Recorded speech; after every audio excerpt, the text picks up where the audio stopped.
തിരുവനന്തപുരം നെയ്യാറ്റിൻകരയിൽ വീടിനകത്ത് വൃദ്ധയെ മരിച്ച നിലയിൽ കണ്ടെത്തി. അതിനൂർ സ്വദേശി സരസ്വതിയാണ് മരിച്ചത്. പൊള്ളലേറ്റ നിലയിലാണ് മൃതദേഹം കണ്ടെത്തിയത്. വൃദ്ധയുടെ മരണത്തിൽ ദുരൂഹതയുണ്ടെന്ന് നാട്ടുകാർ ആരോപിച്ചു.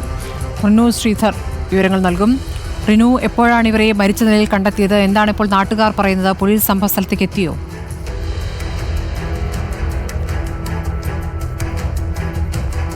സ്മൃതി, ഇന്ന് പുലർച്ചയോടുകൂടിയാണ് നെയ്യാറ്റിൻകര അതിയന്നൂർ സ്വദേശിയായിട്ടുള്ള സരസ്വതിയെ വീടിനുള്ളിൽ മരിച്ച നിലയിൽ കണ്ടെത്തുന്നത്.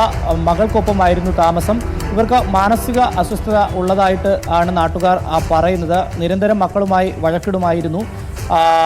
അതുകൊണ്ട് തന്നെ ചില ദുരൂഹതകളുണ്ട് ഇവരുടെ മരണത്തിൽ എന്നുള്ളതാണ് നാട്ടുകാർ ആരോപിക്കുന്നത്. വാർഡ് മെമ്പർ ഉൾപ്പെടെയുള്ളവർ സംഭവ സ്ഥലത്തെത്തിയതിനു ശേഷം പോലീസിനെ വിവരമറിയിക്കുകയായിരുന്നു. നെയ്യാറ്റിൻകര ഡിവൈഎസ്പി ഷാജിമോൻ്റെ നേതൃത്വത്തിലുള്ള പോലീസ് സംഘം സ്ഥലത്തെത്തി ഇൻക്വസ്റ്റ് നടപടികൾ ഇപ്പോൾ പുരോഗമിക്കുകയാണ്. മൃതദേഹം ഏകദേശം പകുതിയോളം കത്തിക്കരിഞ്ഞ നിലയിലാണ് എന്നുള്ളതാണ് നമുക്ക് ലഭിക്കുന്ന വിവരം.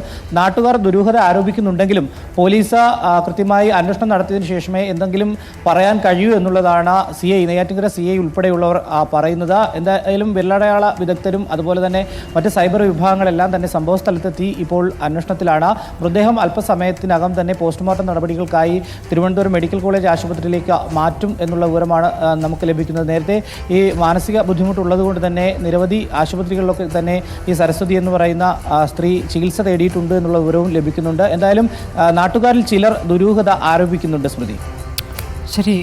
റിനു ശ്രീധറാണ് വിവരങ്ങൾ നൽകിയത്.